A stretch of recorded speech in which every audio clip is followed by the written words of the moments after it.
keahlian saya bidang ilmu manajemen pendidikan. Ilmu manajemen pendidikan itu sebenarnya ilmu yang sangat sentral karena ilmu manajemen pendidikan itu bisa mengatur kelembagaannya. Apa yang saya ajar? Yang saya ajar pertama adalah juga manajemen sekolah, ya, manajemen sekolah dan manajemen berbasis sekolah. Juga mengajar pengantar ilmu manajemen. Samping itu untuk pengembangan profesi dan pengembangan kompetensi siswa, saya mengajar mata metodologi penelitian dan statistik. Itu termasuk mata kuliah yang pokok untuk pengembangan, ya, jadi bukan kompetensi awal tapi untuk pengembangan diri dan persiapan peningkatan karir. Apa yang dimaksud peningkatan karir?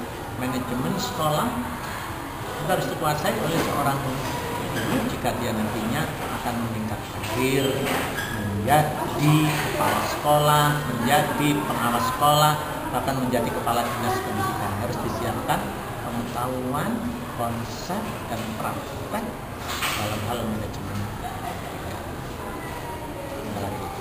Selanjutnya, apa kelebihan prodi PGSD Universitas ini dibandingkan dengan universitas lainnya? Kalau kelebihannya sih, ya kita itu ya untuk PGSD di Universitas Jember itu ini karena kan di daerah, ya, di daerah pengaruh kita tidak apa namanya, tidak perlu untuk menangkal pengaruh-pengaruh yang berlebihan, ya, karena suasananya daerahnya kondusif. Satu-satunya yang menunjukkan karena memang dalam perkembangannya kita akui agak terhambat karena jauh dari sentral komunikasi, ya, dari Jakarta, sehingga sering informasi-informasi itu terlewat. Jadi kondisi saat ini mestinya kita bisa dapat program untuk sertifikasi guru tahun 2016. Ternyata kita nggak mendapatkan. Nah, itu salah satu kelemahannya karena kita mengetahuinya secara data sehingga tidak bisa menyiapkan secara baik. Ya, ini. Ini yang terakhir, harapan untuk mahasiswa PGSD dan juga calon mahasiswa baru. Kalau PGSD itu alhamdulillah, ya, UNED terutama itu masuk program studi favorit, ya, favorit setelah kedokteran. Nah, bayangkan ya, kalau masuk program studi favorit, sehingga sebenarnya harapan ke depan tidak terlalu muluk, tidak terlalu sulit. Kalau inputnya itu sudah bagus, insya Allah bisa dikembangkan dengan bagus. Hanya saja sekarang harapan kami kan, ya, lain-lainnya harus disiapkan, sarana prasarananya. Satu-satunya kekurangan yang paling menonjol untuk pengembangan kompetensi mahasiswa ke depan adalah PGSD UNED tidak punya laboratorium sekolah, ya, itu yang memberatkan. Mungkin salah satu faktor juga kita tidak diberi program untuk sertifikasi guru, ya, itu untuk yang prajabatan mungkin salah satunya karena kita tidak punya laboratorium sekolah, sehingga menyulitkan anak-anak untuk melakukan praktek. Setiap saat praktek kalau punya laboratorium bisa dilaksanakan, tapi kalau tidak kita harus bolak-balik minta izin, ya, pada lembaga lain, dan permasalahannya lain. Kalau kita izin dengan lembaga lain, kalau kita tidak memberikan imbalan yang setimpal, itu juga akan berdampak kepada mahasiswa. Karena itu harapan kami ke depan, lembaga ini segera membuat laboratorium persekolahan yang berkompetensi. Itu tadi.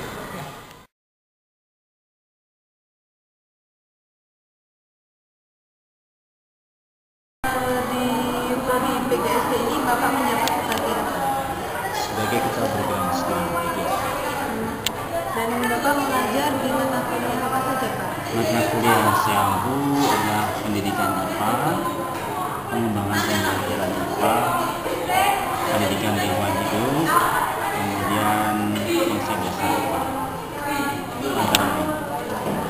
Kemudian ada lagi pembelajaran kelas rangkap. maaf dibandingkan dengan fakultas universitas lain, apa kelebihan dari PGSD ini? Program studi PGSD kita pertama dari sisi geografi kita berada pada posisi yang strategis karena satu alokasi dengan UM sama Indonesia cukup jauh sehingga mahasiswa dapat mengaplikasikan mencari jarak untuk praktek mahasiswa lokasi sekolah di sekolah-sekolah lebih memberikan jaminan di satu sisi. Di sisi lain program studi PGSD UNED memiliki keunggulannya yang akan kita angkat juga adalah keunggulan potensi lokal. Potensi lokal di sini adalah daerah yang berbasis pada perkebunan. Sehingga pembelajaran kita orientasikan untuk mengangkat potensi lokal baik dari sisi geografis juga dari potensi lain seperti seni. Seni contohnya mahasiswa PGSD kita dorong untuk mengkreasi nilai-nilai seni yang bisa berkembang di wilayah sesuai dengan lingkungannya seperti di Jember. Sehingga ada tari kakao, ada tari indikator dan lain sebagainya. Ini potensi yang kita gali di samping potensi-potensi lain yang secara umum dikembangkan di pendidikan sekolah. Prestasi apa saja yang pernah diraih oleh PGSD? PGSD dari sisi prestasi banyak mahasiswa di tingkat nasional, ada di tingkat wilayah regional, ada di tingkat lokal, ada di tingkat nasional. Ada beberapa mahasiswa yang sudah dikirim di tingkat nasional ya, seperti pengembangan potensi untuk menjadi jurnalistik, ada pernah menyabet ikut staf di wilayah ASEAN. Kemudian ada potensi olahraga yang saya tidak hafal satu persatu. Di potensi Jawa Timur ada juga potensi yang berkembang di bidang olahraga. Sampai itu juga ada potensi pengembangan karya ilmiah yang sudah bisa ikut berkiprah di tingkat nasional. Berapa potensi yang dicapai oleh mahasiswa? Harapannya sendiri untuk mahasiswa PGSD dan calon mahasiswa baru kedepannya? Calon mahasiswa baru kita berharap mahasiswa baru adalah mahasiswa yang betul-betul memiliki motivasi dan minat sebagai guru, sehingga mereka akan mengikuti pemilihan mahasiswa ini di level yang pertama, artinya pilihan pertama. Jadi kita mengharapkan mereka memiliki minat yang utama. Kemudian dikembangkan lebih lanjut, mereka akan dapat menjadi guru-guru yang berpotensi sebagai guru profesional yang mampu bersaing di tingkat lokal, regional, dan global tentu saja karena kita menghadapi era globalisasi. Itu yang kami harapkan, sehingga sense kita akan selalu berkembang dari masa ke masa sesuai dengan perkembangan dan teknologi serta perkembangan globalisasi. Itu yang kita harapkan gitu. Terima kasih Pak atas wawancara. Baik, Assalamualaikum warahmatullahi wabarakatuh. Saya Ahmad Soim Andi Prasetyo. Jabatan sekarang di HMP adalah sebagai Ketua Umum periode tahun 2016. Mas, di sini mau tanya, HMP itu apa ya, Mas? Baik, HMP adalah singkatan dari Himpunan Mahasiswa Program. Sebenarnya singkatan lengkapnya adalah HMPS. Setiap program studi HMP-nya disingkat HMPS, kemudian di belakangnya mengikuti nama program studinya. Jadi kalau khusus di PGSD itu HMPS PGSD, namanya mercusuar. Jadi HMPS PGSD mercusuar. Kalau HMP sendiri adalah wadah organisasi mahasiswa di tingkat program studi yang secara terstruktur dikelola dan dibina oleh fakultas untuk mewadahi seluruh kegiatan mahasiswa baik yang bersifat intern maupun ekstern. Contoh kegiatan HMP apa sih? Contoh kegiatan HMP di periode jabatan saya 2016 antara lain yang pertama yang bersifat intern itu ada pengajian bersama, kemudian pelatihan karya tulis ilmiah, kemudian forum diskusi pramuka, dan satu lagi kajian kemuslimahan. Adakah cara untuk menjadi seorang anggota? Cara untuk menjadi anggota HMP. Baik, sebelum masuk ke sana, tadi ada juga program kerja ekstern yang itu lingkupnya di luar Jember atau di luar kampus Universitas Jember. Artinya melibatkan peserta atau partisipan yang berasal dari luar daerah Jember. Contohnya saja yang pertama Olimpiade Matematika dan IPA.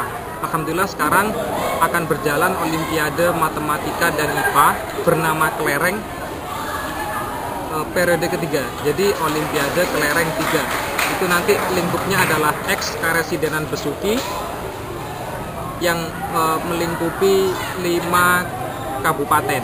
5 kabupaten Jember, Banyuwangi, Lumajang, Bondowoso, dan Situbondo. Nah, kemudian salah satu lagi program kerja ekstern adalah seminar nasional. Seminar nasional berusaha mewujudkan iklim akademis, mempertahankan iklim akademis di program studi PGSD yang berlangsung kurang lebih selama 3 tahun belakangan. Karena sebelumnya di tahun jabatan 2009 kalau nggak salah itu belum ada seminar nasional. Jadi 3 tahun belakangan seminar nasional tetap ada dan dilaksanakan untuk mempertahankan iklim akademis itu. Nah, pertanyaan terkait dengan syarat-syarat untuk menjadi anggota HMP sesuai dengan kesepakatan dalam Kongres tahun 2016 yang dilaksanakan bulan Maret kemarin. Yang pertama, bertakwa kepada Tuhan Yang Maha Esa. Kemudian yang kedua, minimal berada di semester 1 dan maksimal berada di semester 6. Dan yang ketiga, persyaratannya adalah memiliki IPK atau indeks prestasi kumulatif di atas 3,0. Harapan untuk HMP generasi mendatang. HMP generasi mendatang, harapan saya adalah tentunya bisa lebih baik dari yang sebelumnya. Karena progres yang telah dibangun oleh kepengurusannya periode 2011, 2012, dan 2013 itu cukup bagus sekali. Dan sekarang di masa jabatan saya masih tetap mempertahankan progres itu. Dan kalau bisa di tahun depan program kerja yang sekarang bersifat intern dapat dikembangkan ke ekstern. Artinya melibatkan partisipan yang lebih luas lagi.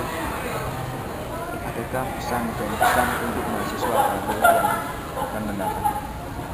Kesan dan pesan untuk mahasiswa baru.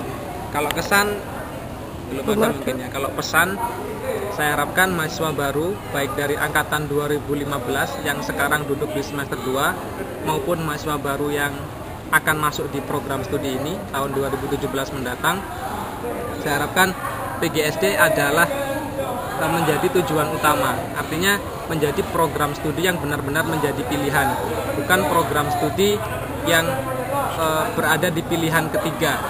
Karena apa? Sesuai dengan penjelasan Kaprodi kemarin, sekarang Universitas Jember memberlakukan pilihan program studi itu diutamakan yang nomor 1. Artinya jika ada siswa SMA yang mendaftar tes, ikut SBMPTN dan memilih Universitas Jember sebagai universitas pilihan, mereka harus meletakkan program studi pilihannya di yang nomor 1.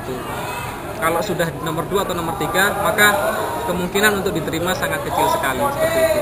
Jadi pesan-pesannya bagi yang mau masuk ke sini, terutama yang mau masuk PGSD, letakkan pilihan PGSD di nomor 1. Komitmen, kemudian percayalah bahwa pilihan itu tidak akan sia-sia. Itu aja. Terima kasih Mas atas waktu dan